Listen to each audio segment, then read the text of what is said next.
Bonjour à tous, j'espère que vous allez bien. On se retrouve aujourd'hui pour une nouvelle vidéo élégance et aujourd'hui je vais aborder les 10 choses qui peuvent ruiner votre élégance. Si vous voyez cette vidéo pour la première fois, que vous ne me connaissez pas, je suis Solène et je donne des conseils pour améliorer son élégance. Pour rappel, moi-même je me suis auto-éduquée à l'élégance. Je n'ai pas grandi avec ces codes, j'ai dû les apprendre tardivement, pas trop tard parce que je n'ai que 26 ans finalement, mais c'est pour vous dire que c'est possible, que ça s'apprend, que l'élégance c'est une question de physique, de comportement et de langage, et il me semblait intéressant de mettre en lumière ces points qui vous empêchaient d'être plus élégant, parce que certains peuvent paraître logiques, d'autres pas vraiment. Donc dans cette vidéo, on va voir tous les points pièges. On va aller un petit peu du plus cohérent au moins cohérent. Et le premier, c'est évidemment le manque d'hygiène. Alors attention, c'est tout ce qu'être un gros dégueulasse, ce n'est pas élégant, c'est normal. Mais là, je parle des choses peut-être un petit peu plus pointilleuses. Par exemple, les cheveux gras. Parfois, on n'a absolument pas le temps de faire un shampoing, ils graissent plus vite que d'habitude, on n'était pas bien organisé, ça arrive. Dans ces cas-là, ce que je fais, parce que moi aussi ça m'arrive,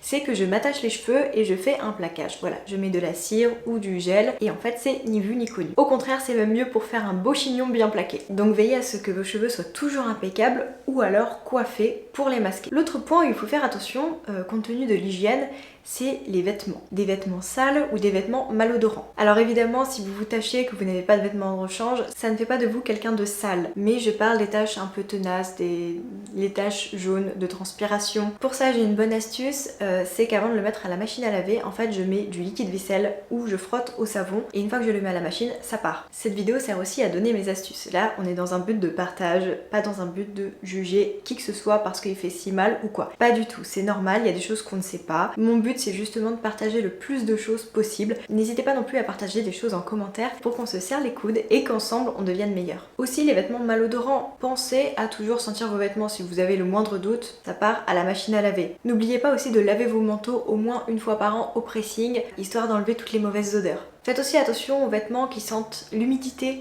qui sentent le feu de cheminée. C'est souvent le cas quand on habite dans une vieille maison, mais en fait c'est très désagréable. Je sais que dans ma classe, à côté de moi, j'avais quelqu'un qui sentait le feu de cheminée, il était très propre, mais c'est vrai que le feu de bois, c'est assez pesant. Donc dans ces cas-là, peut-être essayer de mettre ses vêtements ailleurs qu'à côté de la cheminée, ou peut-être qu'il y a des astuces. Voilà, n'hésitez pas à donner vos astuces pour éviter cette odeur, mais faites attention à ça. Le deuxième point, c'est de porter des vêtements appropriés. Quand je parle de vêtements appropriés, je parle de vêtements en fonction de l'occasion, en fonction du contexte. Je pense qu'on ne va pas s'habiller de la même façon quand on va en cours, que quand on va faire du sport, que quand on va à un mariage, etc. Par exemple, un jogging n'est pas approprié pour aller en cours, sauf en cours de sport, évidemment. Pareil, un jean n'est pas approprié pour aller à un mariage ou à un enterrement. Je le dis souvent, mais le jean n'est pas une pièce particulièrement élégante. La dernière fois, j'étais à Mulhouse et j'ai vu un mariage où tout le monde était quand même très apprêté et il y avait une fille qui était très belle, mais elle avait son blazer, ses escarpins, ok, mais elle avait un jean. Ça fait tache. Je sais qu'on pense que c'est classe le jean avec le blazer et les escarpins. Je ne trouve pas et ce n'est pas dans les codes. Voilà. Je sais qu'il y en a beaucoup qui ne sont pas d'accord avec moi, mais c'est comme il y en a beaucoup qui vont aller en cours en jogging ou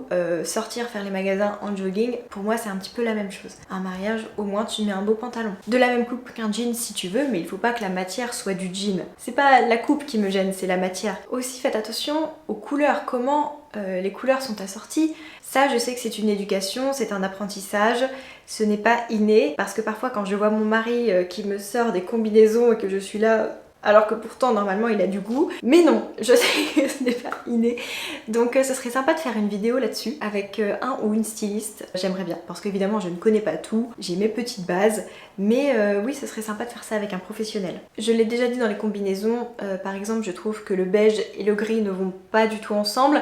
Il y en a beaucoup qui n'aiment pas le noir et le bleu marine, mais pour avoir vu quelques combinaisons dans des défilés, c'était très élégant, donc je ne suis pas forcément d'accord avec le noir et le bleu marine. En revanche, pour le beige et le gris, c'est vrai que ça fait un petit peu mal aux yeux, c'est des points où il faut faire attention. Ça va être aussi des couleurs que l'on porte qui ne nous vont pas, qui ne nous mettent pas en valeur. Essayons de trouver des jolies couleurs. Vous allez me dire c'est assez subjectif, mais je sais pas, il y a des couleurs vives qui ne sont pas jolies. A contrario, il y a des couleurs vives qui sont très belles, mais faudrait que je vous fasse une vidéo là-dessus.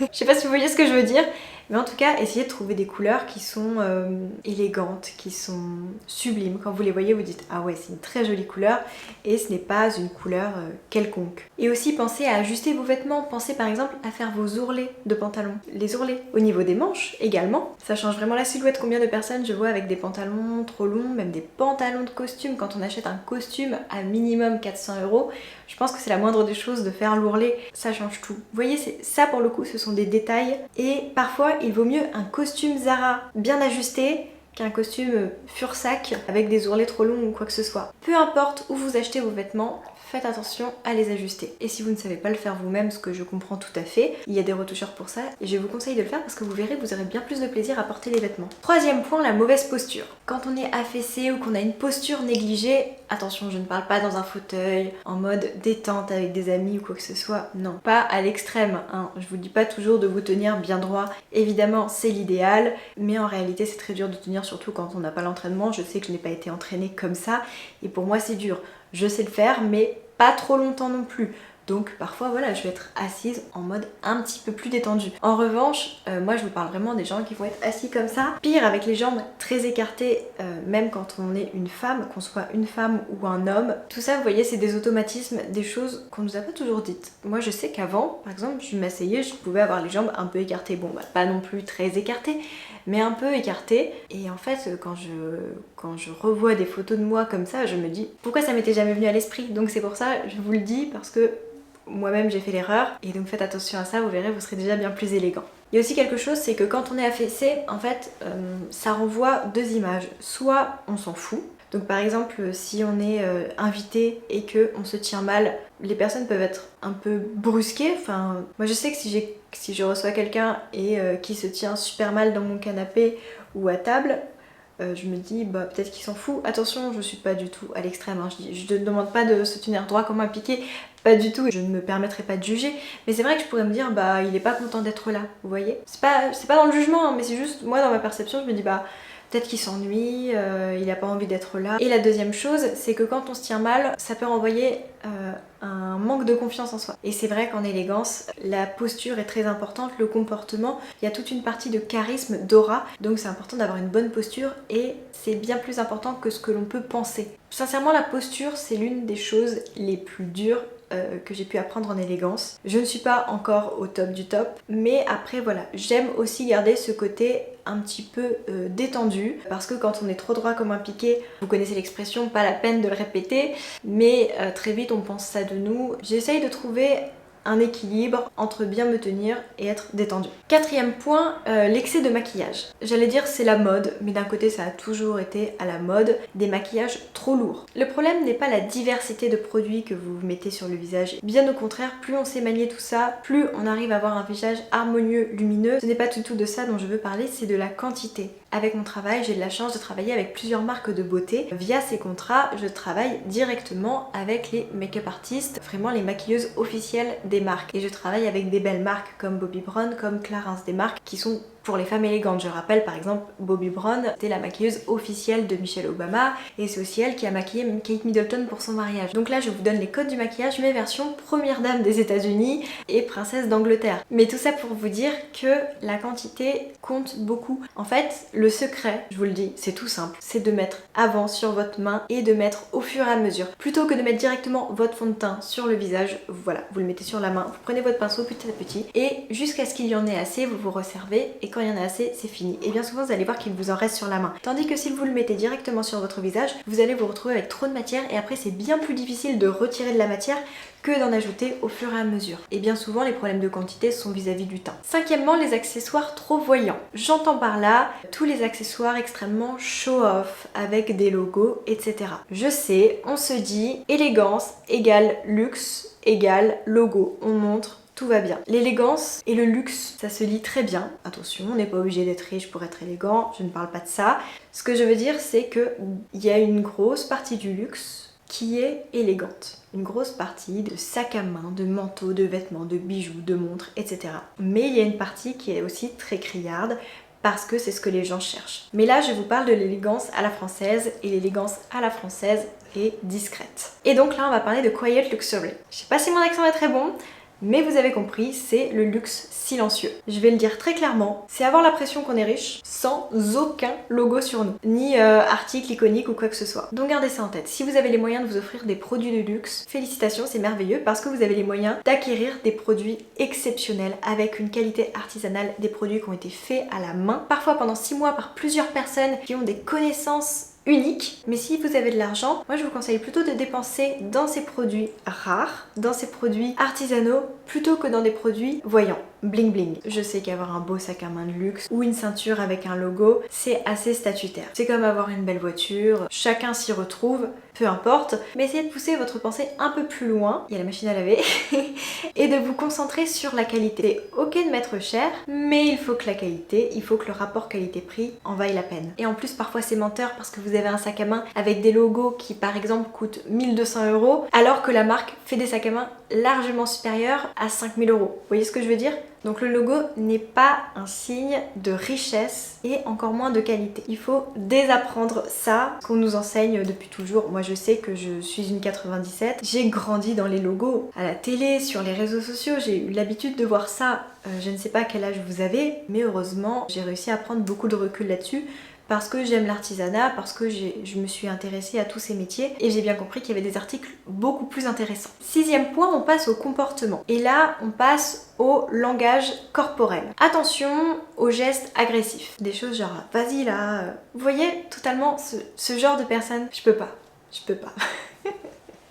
Désolée si vous êtes comme ça, mais j'ai trop de mal avec ces gens-là parce que je me sens agressée. Voilà, faites attention si vous faites ce genre de mouvement. Deuxièmement, par exemple, la poignée de main. Je pense qu'on vous a déjà dit que c'était important de mettre de la force dans la main. Pas trop, n'allez pas broyer la main de votre interlocuteur, mais d'être franc. Je suis contente de vous rencontrer. Si c'est mou, on s'en fout. On n'est pas là pour faire une caresse et on n'est pas là pour serrer en mode je suis plus fort que toi. 3e point, le contact visuel. Quand vous parlez à quelqu'un ou quand quelqu'un vous parle, regardez-le dans les yeux. Et il y en a plein qui sont timides et dans ces cas-là, j'ai une technique, c'est de regarder au milieu du nez. Comme ça, vous le regardez pas dans les yeux, mais lui, il a l'impression que vous le regardez dans les yeux. Ne regardez pas le front. Moi, je me souviens, j'avais une prof qui me regardait le front parce qu'elle osait pas me regarder dans les yeux. Bon, oui, c'était une prof, mais peu importe. C'est pas une question d'âge, c'est pas une question de niveau hiérarchique ou quoi que ce soit. Et en fait, je la voyais me regarder le front. J'étais là, qu'est-ce que j'ai sur le front? Est-ce que j'ai des boutons ou quoi? Et en fait, avec les autres élèves, on en parlait. Elle faisait ça à tout le monde. Donc c'est parce qu'elle arrivait pas à tenir le regard. Donc dans ces cas-là, regardez bien au milieu du nez. Moi, je sais que je parle beaucoup avec les mains. On me le fait souvent remarquer, on me dit que c'est pas élégant, mais j'ai l'impression que si je parle comme ça, en fait, surtout en faisant des vidéos, pas forcément le cas dans la vraie vie avec les mains, quoique je ne sais pas, faudrait que je me filme dans la vraie vie, peut-être que si, mais j'ai l'impression que si je parle juste comme ça, bon bah au bout d'un moment vous allez partir, vous allez dire qu'est-ce qu'elle est ennuyeuse, alors que là ça rajoute de mouvement. Je fais de la danse en fait dans mes vidéos. Évidemment, il faut pas trop utiliser les mains quand on fait des conférences ou des oraux, etc. Mais en vidéo, je le fais pour ajouter un petit peu de vie. 7e point, une coiffure négligée ou une barbe négligée. Par exemple, les racines qui repoussent, laisser ses cheveux à l'abandon, avec des pointes, pas se raser. C'est ok d'avoir une barbe, mais juste ne pas l'entretenir. Apporter au moins un soin, vous n'êtes pas obligé d'être très coiffé tous les jours. Le beau brushing, je rêve d'avoir un magnifique brushing tous les jours. Malheureusement, j'ai des cheveux qui sont quasiment incoiffables. Ça me prend minimum 1 heure d'essayer d'avoir le moindre volume. Vous voyez, ce matin, j'ai fait des boucles. Bon, ça n'a pas vraiment tenu. Faut dire qu'il pleut en plus. Ça n'arrange rien. Au moins, se passer un coup de brosse, avoir des cheveux hydratés, pas des pointes fourchues, tout simplement. Je dis tout simplement, mais c'est vrai que parfois, on peut oublier, on fait pas forcément attention et essayer d'aller chez le coiffeur au moins 2 fois par an. Le 8e point, c'est avoir une mauvaise attitude. Faites toujours attention à ne jamais être impoli, aussi arrogant ou avoir une attitude négative comme râler, etc. C'est normal, hein. Surtout qu'on est français, hein. C'est normal de râler de temps en temps. Parfois on peut faire des choses qui peuvent paraître pour de l'impolitesse, ce n'est pas volontaire, voilà. Juste essayez de faire de votre mieux pour donner une bonne image de vous. Et enfin le 10e point, c'est le manque de confiance en soi. Travaillez votre assurance. Et pour travailler son assurance, il faut travailler plusieurs points. Je sais que pour avoir une certaine assurance de corps, de prestance, quand je rentre dans une pièce, quand je suis invitée quelque part ou quoi, c'est la danse qui m'a aidée. Vous le savez, je faisais de la danse de cabaret, maintenant je fais du heels, donc des danses plutôt sexy, sur des talons. Et là j'ai appris la démarche, j'ai appris à avoir une bonne posture, à bien me tenir, à être charismatique en fait. J'ai développé ça en faisant de la danse. En effet, ce genre de danse, c'est une thérapie. J'ai vu des femmes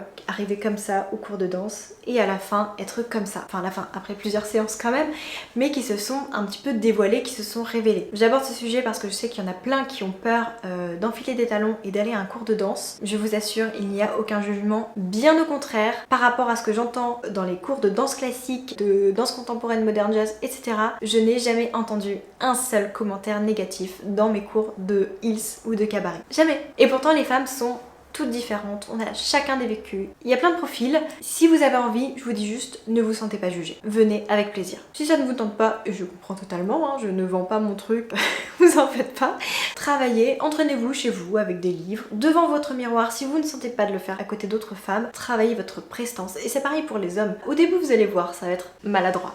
C'est normal, ça s'apprend pas comme ça d'être à l'aise. Mettez-vous une musique que vous aimez bien, dansez.